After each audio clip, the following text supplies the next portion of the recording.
Hello students, welcome to E academy. Chapter को आगे बढ़ाते हैं, है ना। चैप्टर में हम पहुंच गए थे मॉलिक्यूलर ऑर्बिटल थ्योरी के एग्जांपल्स पर। एक तरह से इलेक्ट्रॉनिक कॉन्फ़िगरेशन हमें स्टार्ट करनी है, किसकी?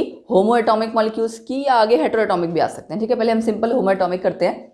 देखिए, इलेक्ट्रॉनिक कॉन्फ़िगरेशन जैसे हम सिंपली लिखते थे ना, 1s2 2s2 2p6, सेम वैसे ही है, कोई फ़र्क नहीं है। मैंने आपको पिछले लेक्चर में एनर्जी लेवल डायग्राम बना के दिखाया था, राइट। बस आपको करना क्या है, जैसे सिग्मा 1s2 में थोड़ा सा हिंट दे देती हूँ। सिग्मा 1s, फिर पूरी ब्रैकेट लगाएंगे आप ट्वाइस। ठीक है, इन केस नहीं लगा पाते, सिंपली ऐसे भी करते हो तो भी चल जाएगा। सिग्मा 1s2, फिर सिग्मा स्टार 1s2, सिग्मा उसके बाद क्या आएगा 2s2, सिग्मा स्टार 2s2। तो आपने ये ध्यान रखना है, बॉन्डिंग एंटी बॉन्डिंग सारी लिखते जाने हैं। ठीक है, फिलिंग भी इसके हिसाब से ही होगी। इसके आगे आपका जो आएगा वो 2pz आएगा या पाई वाला, वो डिपेंड करेगा किस पे कि 14 इलेक्ट्रॉन्स वाला आपका मॉलिक्यूल है या उससे कम या उससे ज़्यादा, राइट। यही किया था हमने पिछले लेक्चर में डिस्कस। तो अब मैं ये सिंपल एग्जाम्पल से स्टार्ट करती हूँ। 3 केसेस लूँगी मैं, H2 प्लस, H2 और H2 नेगेटिव। ठीक है, इसमें देखिए हम तीनों को पढ़ेंगे एंड कंपैरेटिव स्टडी हो जाएगी एक तरह से। ठीक, एनर्जी लेवल डायग्राम हम तीनों का ड्रॉ करते हैं फटाफट से, सिंपल तरीके से। चलो, और एक चीज़ और, बुक में जैसे मैंने सर्कल सर्कल ड्रॉ कर रखे थे ना एटॉमिक ऑर्बिटल्स, कई जगह स्क्वायर भी होता है, तो ऐसे मत सोचना कि खाली सर्कल से ड्रॉ कर सकते हैं या स्क्वायर से, आप किसी तरह से भी ड्रॉ कर सकते हैं। आपको ऑर्बिटल जस्ट रिप्रेजेंट करना है। ठीक है, चलो आज मैं स्क्वायर से कर देती हूँ, कल मैंने सर्कल से किया था, सो दैट किसी को ये ना रह जाए कि भाई क्या सही है क्या गलत। ठीक है,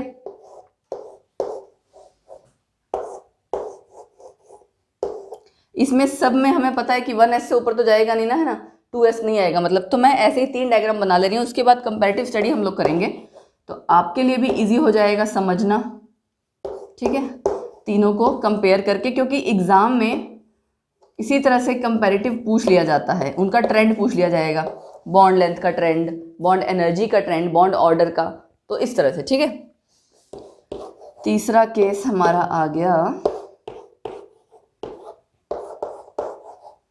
मैं दूसरा कलर यूज़ कर लेती हूँ डिफ्रेंशिएट करने के लिए, ठीक रहेगा। ओके, ये हमारा सबसे पहला केस है H2 प्लस। ठीक है, ये है H2 और ये है H2 नेगेटिव। अब करते हैं इलेक्ट्रॉन काउंट। इलेक्ट्रॉन काउंट देखिए, H2 प्लस का मतलब क्या है? H2 का मतलब क्या होगा? 2 इलेक्ट्रॉन्स, और एक प्लस आ गया मतलब 1 इलेक्ट्रॉन कम, तो वो इलेक्ट्रॉन आपका कहाँ जाएगा? सिर्फ यहाँ। अब अगले की फिलिंग करें, H2 मतलब 2 इलेक्ट्रॉन, दोनों यहीं जाएंगे। पहले ये फिल होगा, उसके बाद ऊपर की फिलिंग होगी। ठीक है, अच्छा मैंने इनका कहीं पे भी नाम नहीं लिखा, मैं सबका नाम लिख दूँ एक बारी। 1s 1s, sigma 1s, sigma, इसको यहाँ लिख देती हूँ, सिग्मा स्टार 1s। ठीक है, एक में लिख दिया मैंने, बाकी तीनों में भी चलो मेंशन ही कर देते हैं, sigma 1s, sigma star 1s। ठीक है, यहाँ पे भी ये सिग्मा स्टार 1s, ये सिग्मा 1s, ये 1s, ये 1s। साइड वाले आपके एटॉमिक ऑर्बिटल्स हैं, सेंटर में जो आपके बन रहे हैं वो मॉलिक्यूलर ऑर्बिटल्स हैं, नीचे वाले बॉन्डिंग मॉलिक्यूलर ऑर्बिटल्स, ऊपर वाले एंटी बॉन्डिंग मॉलिक्यूलर ऑर्बिटल्स। ठीक है, अच्छा तो हम आ गए थे इलेक्ट्रॉनिक कॉन्फ़िगरेशन पे। यहाँ हमने 1 इलेक्ट्रॉन किया, यहाँ 2। H2 नेगेटिव मतलब 2 इलेक्ट्रॉन्स तो थे ही, और 1 नेगेटिव मतलब 1 इलेक्ट्रॉन एक्स्ट्रा। तो मैंने क्या किया, 2 यहाँ, और उसके बाद तीसरा इलेक्ट्रॉन यहाँ जाएगा। ठीक है, अब इसकी इलेक्ट्रॉनिक कॉन्फ़िगरेशन अगर लिखनी होगी तो क्या लिखोगे आप? सिग्मा 1s 1, इसकी सिग्मा 1s 2, इसकी sigma 1s 2, sigma star 1s 1। ठीक, अब मैं क्या करती हूँ, तीनों के केस में पहले स्टेबिलिटी चेक करते हैं, या स्टेबिलिटी अगर सपोज करो, हाँ चलो स्टेबिलिटी कर लेते हैं। यहाँ पे स्टेबिलिटी हमने कैसे की थी, जब N B greater than N A होगा तो स्टेबल होगा। बाकी दोनों केसेस में क्या था? अनस्टेबल। जब नंबर ऑफ बॉन्डिंग इलेक्ट्रॉन्स ज़्यादा होंगे in comparison to number of anti bonding electrons, तब क्या होगा? स्टेबिलिटी होगी।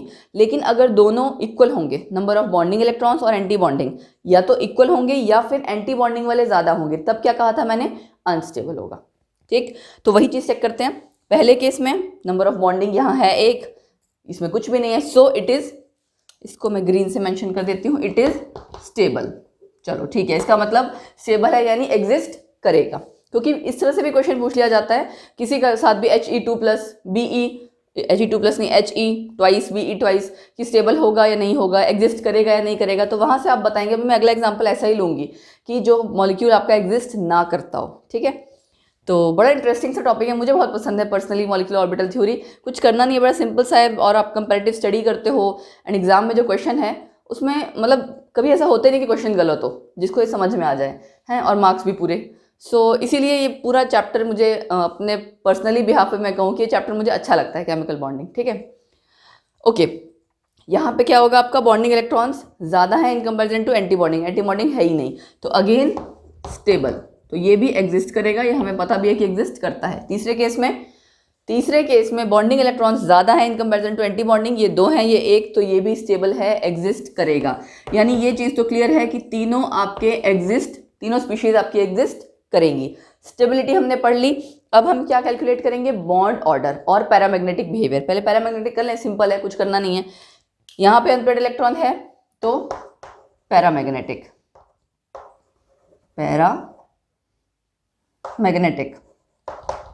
ठीक है। दूसरे के केस में डायामैग्नेटिक, है ना, ये डायामैग्नेटिक है। तीसरे के केस में पैरामैग्नेटिक अगेन, क्योंकि ये आपका अनपेयर्ड इलेक्ट्रॉन है, ये भी आपका पैरामैग्नेटिक, ठीक है। तो आप इस तरह से मैग्नेटिक बिहेवियर भी बता सकते हो, पूछ लिया जाएगा सपोज ना, which of the following species are not paramagnetic, ऐसे पूछ लिया जाएगा, और नीचे 4 आपको मॉलिक्यूल्स इस तरह से दे दिए जाएंगे, H2 प्लस, कुछ भी 4 हो सकते हैं।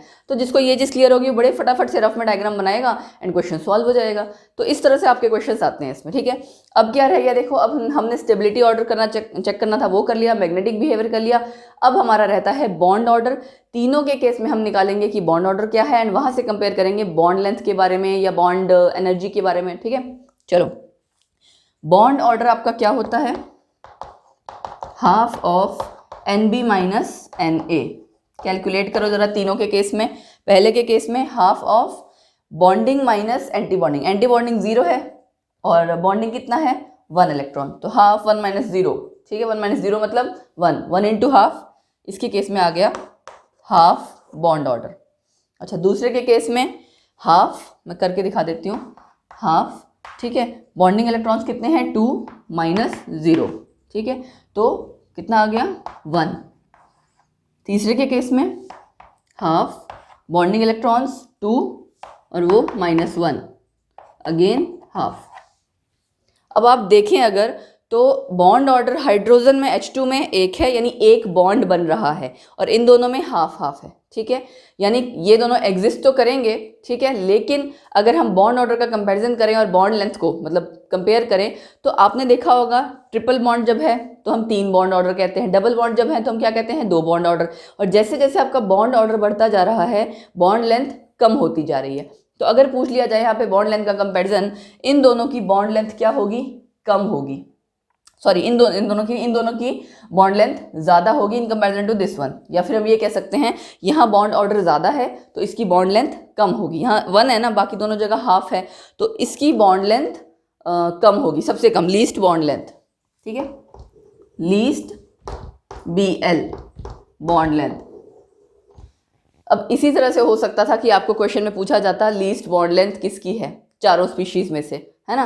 तो 4 स्पीशीज आपकी हो सकता है, ये 3 दी और एक और कोई दे दी जाती है, H22 नेगेटिव दे दी जाती, ठीक है। सपोज करो अगर मैं यहाँ कहती H22 negative, in case H22 negative अगर मैं कह देती तो इसका मतलब कितने इलेक्ट्रॉन्स हो जाते, 4 इलेक्ट्रॉन्स, 2 आप यहाँ करते, 2 आप यहाँ, और ज़रा बॉन्ड ऑर्डर निकालो, क्या आएगा, बॉन्ड ऑर्डर आपका हो जाता हाफ 2 माइनस 2 कितना, 2 माइनस 2 हो जाता ना 0, तो 0 इंटू हाफ 0 आ जाता। बॉन्ड ऑर्डर 0 मतलब उनके बीच में कोई बॉन्ड नहीं बन रहा है, आधा भी नहीं है। इट मीन्स क्या प्रूव हुआ, H22 negative does not exist, ठीक है, यहाँ से भी पता लग गया। और बॉन्डिंग इलेक्ट्रॉन्स और एंटी बॉन्डिंग बराबर आ रहे हैं, तो अगेन क्या है, अनस्टेबल, यहाँ से भी पता लग गया डज नॉट एग्जिस्ट। तो मैंने आपसे कहा था ना कि कोई स्पीशीज हो सकता है, पूछी जा सकती है कि एग्जिस्ट करेगी या नहीं करेगी। तो अब हमें अगर इन तीनों का कंपैरिजन करना हो, हमें बॉन्ड ऑर्डर पता लग गया, सबसे ज़्यादा बॉन्ड ऑर्डर इसका है, मतलब इसकी बॉन्ड एनर्जी सबसे ज़्यादा होगी ऑब्वियसली इन दोनों के कंपैरिजन में, और बॉन्ड लेंथ कम होगी, ठीक है।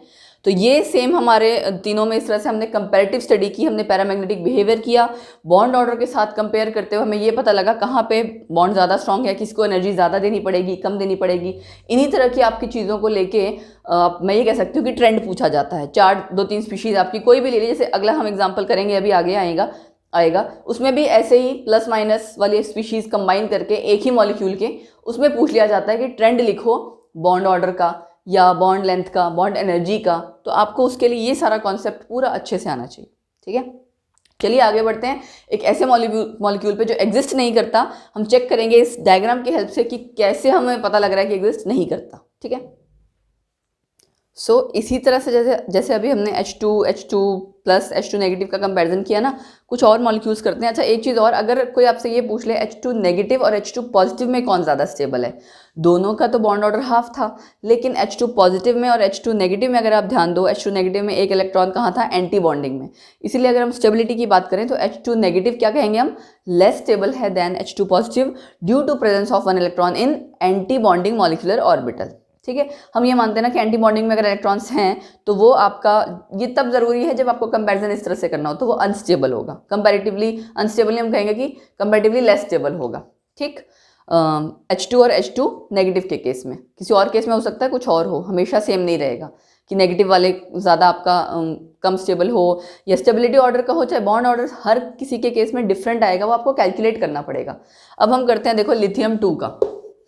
एक चीज़ और, यहाँ जो हमने साइड वाले में ड्रॉ किया हुआ ना, इसमें भी आप 1-1 इलेक्ट्रॉन इस तरह से शो कर सकते हो, ऐसे कर लिया हमने, ऐसे कर लिया है ना, ठीक है। जैसे H वाले केस में H2 था तो वहाँ पे आप कर सकते थे, 2 इलेक्ट्रॉन से तो हमने साइड में ड्रॉ कर दिया है ना। या आप सपोज करो,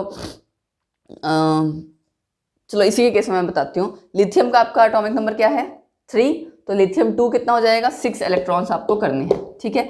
लिथियम अकेले का जो एटॉमिक ऑर्बिटल है उसकी इलेक्ट्रॉनिक कॉन्फ़िगरेशन यहाँ आएगी, ठीक है। क्या इसके एटॉमिक कॉन्फ़िगरेशन 3 इसका एटॉमिक नंबर है, तो 1s2 2s1, ठीक है। अब 1s2 आपका कंप्लीटली फिल्ड है, तो लिथियम 2 जब मॉलिक्यूल होगा तो उसका sigma 1s2 sigma star 1s2 वो भी कंप्लीटली फिल्ड आएगा, तो उससे हम क्या कह देते हैं, उससे हम कह देते हैं क्लोज्ड शेल, या फिर हम कह देते हैं नॉन बॉन्डिंग इलेक्ट्रॉन्स या non bonding orbitals. Obviously bond में हेल्प नहीं कर रहे तो नॉन बॉन्डिंग इलेक्ट्रॉन्स तो कहेंगे ही, नॉन बॉन्डिंग ऑर्बिटल्स। और जब आप वो लिखते हो ना इलेक्ट्रॉनिक कॉन्फ़िगरेशन, तो ऐसे लिखते हो के मतलब 2 क्लोज शेल्स हो गए, sigma 1s2 sigma star 1s2, उसके अगला आपका क्या आ जाएगा, सिग्मा 2s, जो भी आपका इलेक्ट्रॉन्स वाला आएगा, सपोज करो ये आ गया सिग्मा स्टार 2s, जो भी आएगा, ठीक है। अब कितने हैं, 6 इलेक्ट्रॉन हैं, तो आप इसमें फिलिंग करोगे अगर 1 2 3 4, यहाँ चले गए 5 6, यही रहेगा, यहाँ पे आगे कुछ नहीं आएगा, ठीक है। तो इसमें तो हम इसको लिखो चाहे ना लिखो एक ही बात है, तो सिग्मा 2s2 तक आया। अब अगर हम बात करें इसके अकेले की, ये हम 2s वाला ड्रॉ कर रहे हैं, तो इसको मैं यहाँ 2s ड्रॉ कर देती हूँ, ये भी आपका 2s है, ये आपका सिग्मा 2s है, ये सिग्मा स्टार 2s है। मैंने क्लोज शेल वाला ड्रॉ ही नहीं किया, यूजुअली एग्जाम में भी आपको यही करना है, जो क्लोज शेल वाला है उसके लिए बताना है कि आपके स्टार्टिंग वाले जो ऑर्बिटल्स हैं वो कंप्लीटली फिल्ड हैं, तो they are called close shell और नॉन बॉन्डिंग ऑर्बिटल्स, और हम एनर्जी लेवल डायग्राम में जो आउटर मोस्ट शेल है उन्हीं को सिर्फ ड्रॉ कर रहे हैं, ठीक। तो यहाँ पे हमने 2s वाला किया, दोनों में एक इलेक्ट्रॉन था ना। अगर आप खाली एटम की बात करो, लिथियम एटम एटॉमिक ऑर्बिटल में, यहाँ भी एक इलेक्ट्रॉन, यहाँ भी एक इलेक्ट्रॉन, ठीक है। और लिथियम 2 में आपके कितने इलेक्ट्रॉन्स हैं, टोटल 6 इलेक्ट्रॉन थे, 4 आपके क्लोज शेल में चले गए, बचे कितने, 2, वो दोनों मैं यहीं ड्रॉ कर दे रही हूँ, कर दिया मैंने ड्रॉ। चलो ठीक है, अब हमें क्या चेक करना है कि आपके इलेक्ट्रॉन एंटी बॉन्डिंग में नहीं है, चलो इट मीन्स स्टेबल है, एग्जिस्ट करेगा। बॉन्ड ऑर्डर कैलकुलेट करते हैं, पैरामैग्नेटिक बिहेवियर भी नहीं है, डायमैग्नेटिक है क्योंकि अनपेयर्ड इलेक्ट्रॉन नहीं है। बॉन्ड ऑर्डर क्या आएगा आपका, देखिए हाफ, बॉन्डिंग इलेक्ट्रॉन्स कितने हैं 2 - 0, तो कितना आ गया 1, यानी लिथियम 2 में सिंगल बॉन्ड है, ठीक है। तो यहाँ बॉन्ड ऑर्डर आपके 1 हमने कैलकुलेट कर दिया। अब अगर मैं कहूँ Be2, इसके यहाँ कर लेते हैं हम Be2, ठीक है। बेरिलियम HHElib 4 आपका एटॉमिक नंबर है, 4 2 8 इलेक्ट्रॉन्स टोटल आपको फिल करने हैं। अगेन आपका पहले वाला क्लोज शेल रहेगा, ठीक है। और सिंपल अगर आप खाली अकेले बेरिलियम की कॉन्फ़िगरेशन देखो तो क्या होती है, 1s2 2s2, ठीक है। इनको भी सबको मैं 2s बना दूं, ऐसे मैंने सबको 2s बना दिया। चलो अकेले बेरिलियम में 2 इलेक्ट्रॉन, यही होगा ना। 2s में आपका कंप्लीटली फिल्ड है। जब मॉलिक्यूलर ऑर्बिटल बनेगा तो भी आपको उसके हिसाब से 8 इलेक्ट्रॉन्स पूरे करने हैं टोटल। 4 आपके कहाँ चले गए, क्लोज शेल वाले में, और 4 रह गए। चारों को मैंने यहाँ फिल कर दिया। चलो बॉन्ड ऑर्डर निकालें अब। हाफ बॉन्डिंग एंटी बॉन्डिंग दोनों को प्लस करना है। अच्छा, एक तरीका इसका ये भी है, जो आपके क्लोज शेल वाले हैं उनको भी आप मिला लो, बॉन्डिंग एंटी बॉन्डिंग, ठीक है। और अगर उनको नहीं मिलाना, दोनों ही आपके वो कैंसिल आउट करें क्योंकि क्लोज शेल है तो भी चलेगा, ठीक है। यहाँ से आप देखिए 2 बॉन्डिंग 2 एंटी बॉन्डिंग, ठीक। क्या आ गया, 0। मतलब कोई बॉन्ड एग्जिस्ट नहीं कर रहा है बेरिलियम 2 के बीच में, it means it does not exist. और moreover Nb is equal to Na, number of bonding electrons is equal to number of anti bonding electrons. उसकी वजह से भी हमें पता लग रहा है कि अनस्टेबल है और ये एग्जिस्ट नहीं करेगा, ठीक है। अब अगर मैं ये कहूँ, 3 केस लेती हूँ, सपोज करो, इसको रब कर देती हूँ मैं। सपोज कीजिए मैंने कहा H2 है, B2 है, लिथियम 2 है। इसकी ऑर्डर ऑफ स्टेबिलिटी बताइए। ऑर्डर ऑफ स्टेबिलिटी आपको 4 ऑप्शन दे दी जाएगी, बताओ पिक करो कौन सा सही है। ये जब आप कैलकुलेट करोगे ना, तीनों का बॉन्ड ऑर्डर 1 है, they all have 1 bond order, ठीक है। H2 के केस में आपने देख लिया, Li2 के केस में आपने देख लिया, B2 के केस में आपने देख लिया, बट स्टेबिलिटी ऑर्डर इसका क्या है, देखिए ये क्यों है अब स्टेबिलिटी ऑर्डर ऐसा। स्टेबिलिटी ऑर्डर एक तो सबसे पहले बॉन्ड ऑर्डर पे डिपेंड करता है, बॉन्ड ऑर्डर है सेम, तो वहां बात खत्म हो गई। अब क्या बात आएगी अगली, कि साइज का फर्क और एंटी बॉन्डिंग इलेक्ट्रॉन्स कहाँ हैं। Li2 का हमने ये किया ना, Li2 का हमारा यही था, यस Li2 का आपका ये है। B2 का भी एक बारी ड्रॉ कर लेते हैं, B2 का यहाँ ड्रॉ कर लें, इसमें Be2 की बजाय इसको हम B2 कर लेते हैं। B2 में HHe LiBe B 5 है, यानी कि 10 इलेक्ट्रॉन्स ड्रॉ करने हैं आपने। 10 इलेक्ट्रॉन्स पहले 4 निकल गए, उसके बाद 6 ड्रॉ करने हैं। ओके, 6 ड्रॉ करने हैं, मतलब इसकी इलेक्ट्रॉनिक कॉन्फ़िगरेशन पाई तक जाएगी, है ना। चलो इसकी इलेक्ट्रॉनिक कॉन्फ़िगरेशन लिख लेते हैं पहले। क्लोज शेल तो आपके आ गए, उसके बाद sigma 2s2 sigma star 2s2, 4 + 4 कितने हो गए, 8 इलेक्ट्रॉन्स, 2 और भरने हैं हमें, तो आपका आ जाएगा पाई 2px1 पाई 2py1। अब आपको याद हो मैंने कहा था 14 या 14 से कम इलेक्ट्रॉन्स जब होते हैं तो जो डायग्राम फॉलो करते हैं उसमें क्या पहले आता है, पाई वाला। पाई वाला भी कौन सा, बॉन्डिंग वाला, इसीलिए पाई मैंने सिंपल लिखे हैं, px py वाले। इसके बाद आपका आता था सिग्मा 2pz, ठीक है, वो हमें भी ज़रूरत नहीं पड़ रही है। तो यहाँ आप देख सकते हैं B2 और Li2 में कंपैरिजन करते हैं, पहले बॉन्ड ऑर्डर तो सेम है, ठीक है। यहाँ वाली चीज़ भी आपकी ऑलमोस्ट सेम आ जाएगी। चलो यहाँ आप देख सकते हो बॉन्डिंग इलेक्ट्रॉन्स ज़्यादा हैं इन कंपैरिजन टू लिथियम, है ना। जब आप लिथियम 2 की बात करते हो, लिथियम 2 आपका आई थिंक ये लिथियम 2 ही हमने ड्रॉ कर रखा था ना, लिथियम 2 इज़ 6 इलेक्ट्रॉन्स, ठीक है, 4 चले गए थे, यस, ये लिथियम 2 ड्रॉ कर रखा है। तो यहाँ पे आपके नीचे वाले तो कैंसिल आउट कर जा रहे हैं, बॉन्डिंग इलेक्ट्रॉन्स खाली 2 हैं। यहाँ ओवरऑल अगर हम देखेंगे बॉन्डिंग इलेक्ट्रॉन्स ज़्यादा हैं, ठीक है। और अगर हम साइज़ की भी बात करेंगे तो लिथियम और बोरोन में साइज़ किसका छोटा है, बोरोन का साइज़ छोटा है, नो डाउट, ठीक। स्टेबिलिटी ऑर्डर की अगर आप बात करो, बॉन्डिंग इलेक्ट्रॉन्स यहाँ ज़्यादा आ रहे हैं, इसका मतलब बॉन्ड बनने का काम कर रहा है, तो ऑर्डर ऑफ स्टेबिलिटी में बोरोन वाला यानी B2 और लिथियम 2 में B2 आपका ज़्यादा स्टेबल होगा, ठीक है। अब बात आती है H2 का कंपैरिजन अगर हम करें। H2 में आपको देखो स्टार्टिंग में कितने इलेक्ट्रॉन्स थे, H2 में खाली 2 इलेक्ट्रॉन्स थे, 2 सिर्फ बॉन्डिंग इलेक्ट्रॉन्स थे, एंटी बॉन्डिंग था ही नहीं, कहीं भी नहीं था, तो इसीलिए उसकी स्टेबिलिटी सबसे ज़्यादा है। और अगर हम कंपैरिजन करें H2 और Li2 की, H2 और Li2 में किसका साइज़ बड़ा है, Li2 का। तो जिसका साइज़ बड़ा होगा उसकी बॉन्ड लेंथ, जैसे सपोज करो हमने कहा नहीं था 2 बड़े एटम्स हैं और 2 छोटे एटम्स हैं, इसकी बॉन्ड लेंथ कम होगी, इसकी बॉन्ड लेंथ ज़्यादा होगी, तो जिसकी बॉन्ड लेंथ ज़्यादा है उसकी स्टेबिलिटी कम। इस वजह से भी हम कह सकते हैं लिथियम 2 सबसे कम, फिर B2 आएगा, फिर H2। तो इस तरह से आपको एग्जाम में किसी का भी कंपैरिजन करके पूछा जा सकता है कि उनके बॉन्ड ऑर्डर को आप कंपेयर कीजिए, ऑर्डर ऑफ स्टेबिलिटी को कंपेयर कीजिए। आई होप आपको क्लियर हो गया होगा। अब अगला एग्जाम्पल हम लेंगे, इसी केस में आगे बढ़ेंगे थोड़ा सा, जहाँ पे आपके पाई वाली चीज़ें इंक्लूड हो जाएंगी। हो सकता है वहाँ पाई बॉन्डिंग वाला आए, और ये भी हो सकता है कि पाई आपका एंटी बॉन्डिंग वाला भी आ जाए। चलिए देखते हैं। इसी तरह से एक और एग्जांपल मैंने लिया, देखिए आप यहाँ देख सकते होंगे मैंने N2 की 4 स्पीशीज़ ली हैं, है ना। N2 आपका बेसिक जो मॉलिक्यूल है, उसमें N2 में मैंने वेरिएशंस क्या करी है, एक बारी प्लस कर दिया, एक बारी माइनस कर दिया, एक बारी 2 नेगेटिव कर दिया। मैं एक ही डायग्राम बनाऊंगी N2 का, ठीक है। उस N2 में कितने इलेक्ट्रॉन्स है 14, तो यानी हमारा डायग्राम भी कौन सा होगा जिसमें पहले पाई वाले आपके ऑर्बिटल्स आ जाएंगे, फिर आपका सिग्मा 2p z आएगा। पूरा आपका मैं डायग्राम बनाऊंगी, क्लोज शेल वाला भी इनफैक्ट बनाएंगे। हम क्या करेंगे, बॉन्ड ऑर्डर इसी में से कैलकुलेट कर लेंगे, ठीक है। कलर्स मैं दूसरे ले लेती हूँ सो दैट आपको कहीं प्रॉब्लम ना हो। अच्छा, नीचे से मैं बनाना शुरू कर रही हूँ। नीचे वाला जो क्लोज शेल है वो मैं छोटे छोटे सा बना देती हूँ। ग्रीन से हम इसको ज्वाइन कर देते हैं। ओके, ये इसके सेंटर में है, थोड़ा सा टिल्टेड हो गया बट कोई बात नहीं, मैनेज कर लेना। उसके बाद आपका अगला आएगा, थोड़ा सा ऊपर बनाना पड़ेगा। ये क्या आ रहा है आपका 2s, है ना।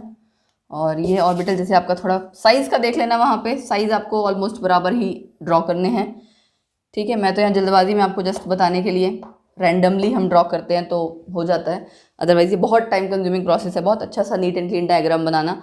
तो हमारा केस देखो पहले कौन कौन सा हो गया। ये आपका 1s था दोनों, ठीक है। हम बना रहे हैं N2 का, साइड में लिख देती हूँ मैं, N2 का मॉलिक्यूल बना रहे हैं, 14 इलेक्ट्रॉन्स, ठीक है। 7 + 7 14। पूरी इलेक्ट्रॉनिक कॉन्फ़िगरेशन भी मैं इसकी लिखूंगी 1s, तो यहाँ पे क्या बन जाएगा sigma 1s, sigma star 1s, ठीक। अच्छा, ये 2s दोनों, sigma 2s, sigma star 2s, ठीक है। अब 14 इलेक्ट्रॉन्स वाला है तो हमारा अगला क्या होगा, पहले तो आपके दोनों साइड 3-3 वो आ जाएंगे, तो हम 3 इसको थोड़ा सा बड़ा बड़ा ड्रॉ कर लेते हैं, क्यों कंजूसी करना छोटा सा ड्रॉ करके, है ना। ओके, और मैंने इधर भी ये ड्रॉ कर लिए, ठीक। अब क्या होगा, पाई वाले आपके इसमें पहले आते हैं, फिर सिग्मा वाला, ऐसे ही, ठीक है। यहाँ जो आपके साइड में है ये क्या है, अगर आप बोलो 2p और 2p, खाली आप 2p लिख दो, XYZ ऑब्वियस सी बात है, ठीक है। अब यहाँ पे जो नीचे वाला है वो क्या है, पाई 2px, पाई 2py, और ये क्या है सिग्मा 2pz, ठीक। अगला क्या आ जाएगा, सिग्मा स्टार 2pz, और ये pi star 2px, pi star 2py। पहला डायग्राम हमने ऐसा बनाया ना जिसमें पाई वाला भी सारा आपका इंक्लूड हो रहा है, ठीक है। फाइन, इसको मैं थोड़ा सा ज़रा रब कर देती हूँ, आपका नीट एंड क्लीन थोड़ा ड्रॉ हो जाएगा, ठीक है। क्योंकि हमें इसमें इलेक्ट्रॉन फिल करने हैं, ठीक। चलो, अब हम क्या करेंगे, इनमें सब में इलेक्ट्रॉन्स फिल। तो इलेक्ट्रॉनिक कॉन्फ़िगरेशन के हिसाब से 14 इलेक्ट्रॉन्स थे, ये तो सारा ही आपका क्लोज शेल है। पहले तो ये आपका क्या हो गया, पूरा क्लोज्ड शेल, मतलब नॉन बॉन्डिंग ऑर्बिटल्स। चलो, उसके बाद यहाँ पे पूरा आ ही जाएगा, है ना, ये भी क्लोज शेल हो गया। लेकिन हम शेल नहीं कह सकते, क्यों, क्योंकि आपका ऊपर वाला तो अभी 2p है ना, शेल तो पूरा हो गया, इसलिए खाली क्लोज शेल किसको कहेंगे, इसको। फर्स्ट शेल आपका पूरा क्लोज्ड है, सेकंड में आपका 2s वाला तो कंप्लीट है बस, बट 2p वाला नहीं है अभी। अब जरा इलेक्ट्रॉन टोटल करो, 1 2 3 4 5 6 7 8 हो गए, कितने रह गए 6 इलेक्ट्रॉन्स, है ना। हमारे टोटल आने थे 14, यस 8 4 12 एंड +2 16। तो हमने यहाँ पे 1 2 3 4 5 6 7 8 9 10, ठीक है, 11 12 13 14। क्लियर हो गया कैसे किया मैंने। इन दोनों में पहले हाफ इलेक्ट्रॉन 1 1 इलेक्ट्रॉन फिलिंग की, उसके बाद दोनों की पेयरिंग की, फिर ऊपर गई हूँ मैं। तो जो रूल्स हैं वो तो हम सेम वही रूल्स फॉलो कर रहे हैं जैसे हम इलेक्ट्रॉनिक कॉन्फ़िगरेशन के लिए करते हैं, लिखते आए हैं। तो पूरा अगर आपका हम इलेक्ट्रॉनिक कॉन्फ़िगरेशन लिखना चाहें तो क्या हो जाएगा, sigma 1s2 sigma star 1s2, मैं लिख दूँ क्या कहीं पे, पूरी एक लाइन साथ में नहीं आएगी, चलो कोई बात नहीं, लास्ट में करेंगे एक बार, ठीक है। अभी तक आपको ऐसे क्लियर हो जाएगा, sigma 1s2 sigma star 1s2, sigma 2s2 sigma star 2s2, उसके बाद पाई 2px 2 पाई 2pxy 2, ठीक है। तो मैं यहाँ पे भी लिखते जाऊँ साथ में, ये 2, यहाँ पे भी 2 2, सब जगह पेयरिंग है। और पूरा देख सकते हो N2 मॉलिक्यूल कैसा है, कोई अनपेयर्ड इलेक्ट्रॉन नहीं है, तो यानी डायमैग्नेटिक है, ठीक है। अब इसी डायग्राम से हम क्या करेंगे, चारों स्पीशीज एक एक करके कैलकुलेट करेंगे। सबसे पहले N2 का क्या है, 3 बॉन्ड ऑर्डर आ रहा है ना, जरा चेक करते हैं क्या बॉन्ड ऑर्डर 3 आएगा इसका। Half is equal to bonding electrons, जरा चेक करो, पूरा कर लेते हैं। बॉन्डिंग इलेक्ट्रॉन्स 1 2 3 4, 5 6 7 8 9 10 सारे बॉन्डिंग है, ठीक है जी। 10 माइनस एंटी बॉन्डिंग कितने हैं, 1 2 3 4, 10 माइनस 4 कितना आया, 6 6/2 3। यस, N2 का आपका बॉन्ड ऑर्डर 3 आ गया। अब मैं कह रही हूँ N2 प्लस मतलब एक इलेक्ट्रॉन कम, ठीक है। एक इलेक्ट्रॉन कम कहाँ से जाएगा, यहाँ से, ठीक है। एक इलेक्ट्रॉन अगर मैंने कम कर दिया तो आपका क्या बॉन्ड ऑर्डर आएगा, क्या कम हुआ, एक बॉन्डिंग इलेक्ट्रॉन, है ना। तो 9 माइनस 4 हो जाएगा। सेकंड के केस में क्या हो गया, bond order is equal to half 9 minus 4 यानी कि 5/2, तो 2.5 आ गया ना। तीसरा case N2 negative, N2 negative में क्या होना था, ये तो था ही, एक एंटी बॉन्डिंग इलेक्ट्रॉन यहाँ आ जाता, है ना। तो हमारा बॉन्ड ऑर्डर तीसरे केस में क्या आ जाना था, हाफ, बॉन्डिंग इलेक्ट्रॉन्स तो सेम रहे थे हमारे 10, लेकिन वो कितना हो जाएगा 10 माइनस 5, एंटी बॉन्डिंग बढ़ गया ना, तो 5/2 2.5 अगेन, इसीलिए क्या आ गया 2.5। अब N2 2 नेगेटिव मतलब एक इलेक्ट्रॉन मैंने यहाँ और बढ़ा दिया, ठीक है। क्या आ जाएगा बॉन्ड ऑर्डर, हाफ, 10 तो आपके थे ही माइनस 6 आ गया ना, एंटी बॉन्डिंग इलेक्ट्रॉन्स हमारे बढ़ गए हैं, तो 4/2 2, ये हमारा बॉन्ड ऑर्डर आ गया यहाँ पे, ठीक है। अब अगर यहाँ पे कोई ये पूछे पैरामैग्नेटिक या डायमैग्नेटिक कौन सा है, हम मेंशन कर दें। N2 में आपका क्या था, देखो N2 में खाली ये नहीं थी, दोबारा से कर देती हूँ मैं, N2 में खाली यहाँ तक था ना, तो N2 क्या है आपका डायमैग्नेटिक, ठीक। नाम लिख दूँ पहले मैं सबका, ये है N2, फिर है आपका N2 पॉजिटिव ना, यस पॉजिटिव, फिर N2 नेगेटिव है, फिर N2 2 नेगेटिव है। सबसे पहला केस आपका डायमैग्नेटिक, क्योंकि कहीं भी आपकी अनपेयर्ड इलेक्ट्रॉन्स प्रेजेंट नहीं है। दूसरा केस क्या है, N2 प्लस, एक इलेक्ट्रॉन कम हो गया तो पैरामैग्नेटिक आ गया, ठीक है भाई, इलेक्ट्रॉन कम हुआ पैरामैग्नेटिक आना ही था। और तीसरे केस में क्या है, एक इलेक्ट्रॉन बढ़ गया, अगर ये था एक इलेक्ट्रॉन बढ़ जाएगा तो भी आपका क्या है पैरामैग्नेटिक बिहेवियर है। फिर 2 इलेक्ट्रॉन अगर बढ़ जाएगा, अब अगेन पैरामैग्नेटिक बिहेवियर चला गया, कोई अनपेयर्ड इलेक्ट्रॉन नहीं है तो डायमैग्नेटिक। तो 2 केसेस आपके डायमैग्नेटिक के आए, 2 पैरामैग्नेटिक के आए। बॉन्ड ऑर्डर हमने यहाँ कैलकुलेट कर लिया है। अब क्या करना है, देखो बॉन्ड ऑर्डर का ट्रेंड, बॉन्ड ऑर्डर का ट्रेंड आप जब, ये तो मैंने आपको पहले बता दिया था, अगर आपको सपोज करो ऐसे ही कह दिया जाता, आप कैलकुलेट करते, फिर बॉन्ड ऑर्डर का ट्रेंड आप क्या लिखते हैं, N2 greater than N2 plus equal to N2 minus N2 2 negative, ये आपका हो जाता बॉन्ड ऑर्डर का ट्रेंड। और बॉन्ड ऑर्डर किसके डायरेक्टली प्रोपोर्शनल है, बॉन्ड एनर्जी के, और इन्वर्सली प्रोपोर्शनल किसके है, बॉन्ड लेंथ के। तो अगर इनमें से भी किसी का ट्रेंड पूछ लिया जाए ना, बॉन्ड डिसोसिएशन एनर्जी या बॉन्ड एनर्जी एक ही बात है, bond energy bond dissociation energy एक ही चीज़ है, अगर उसका ट्रेंड पूछ लिया जाएगा तो जो बॉन्ड ऑर्डर का ट्रेंड होगा वही सेम आपका बॉन्ड डिसोसिएशन एनर्जी या बॉन्ड एनर्जी का ट्रेंड होगा। लेकिन बॉन्ड ऑर्डर और बॉन्ड लेंथ इन्वर्सली प्रोपोर्शनल है, हमने देख लिया है, तो बॉन्ड लेंथ का अगर ट्रेंड पूछा जाएगा तो आप इसको रिवर्स कर दोगे, ठीक है। तो ये चीज़ हमारी क्लियर हो गई। अब अगर मैं कहूँ इनमें सबसे ज़्यादा कौन स्टेबल है, ऑब्वियसली मोस्ट स्टेबल है N2, लीस्ट स्टेबल है ये, ठीक है। ये ऑलमोस्ट इक्वली स्टेबल हैं N2 प्लस और N2 नेगेटिव। फिर भी अगर हम चेक करना चाहें तो ज़रा देखें, N2 में आपके यहाँ तक इलेक्ट्रॉन्स थे ना, और N2 प्लस आपका ये हो गया, बॉन्डिंग इलेक्ट्रॉन्स इसमें हमारे ज़्यादा, यहाँ देखते हैं, चलो N2 प्लस और N2 नेगेटिव है ना, ये देखो यहाँ आप यहाँ से यहाँ आने पे क्या हो रहा है, बॉन्डिंग इलेक्ट्रॉन्स बढ़ रहे हैं और एंटी बॉन्डिंग भी बढ़ रहे हैं, तो ओवरऑल हमारा दोनों चीज़ ही बराबर हो गई। इसलिए कंप्लीटली हम ये नहीं कह सकते कि कौन ज़्यादा स्टेबल है, बट स्टिल अगर हम थोड़ा सा अगर कंपैरिजन करें तो हम ये ज़रूर कह सकते हैं कि एंटी बॉन्डिंग भी अगर बढ़ रहे हैं तो इट मीन्स स्टेबिलिटी थोड़ी सी डिक्रीज होगी।